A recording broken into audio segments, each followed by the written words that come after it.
અલ્યા કાકી બચારી જોર જવાની જતી રહી. મારે થોડા રોતા હું પેલા બે જણા બેઠા એટલે કેવું લાગે છે જોવા આવ્યો નહીં એટલે બચારી બહુ મોટા મોટા સપના હતા મારી કાકી કાકી કાકી તું જોર જવાની જતી રહી કાકી તારા બહુ મોટા મોટા સપના હતા કાકી સોચી રાખ ને તારા કોકરે ભરવા જવાનું હતું કાકી સપના હતા કાકી અરે કાકી તારા બહુ મોટા મોટા સપના હતા કાકી કોકરિયામાં ફરવા જવાનું હતું પીઝા બર્ગર ખાવાના હતા ઉપર તું બચ્યા કઈ કાકી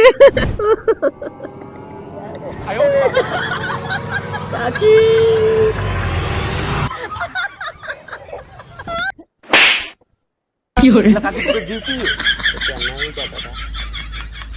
મારે તારો બાપ હું તો મારે તાસ ખાવા ઊંઘી હતી. આ બે જણા કેમ ટેન્શન માં બેઠા કાકી? આ બે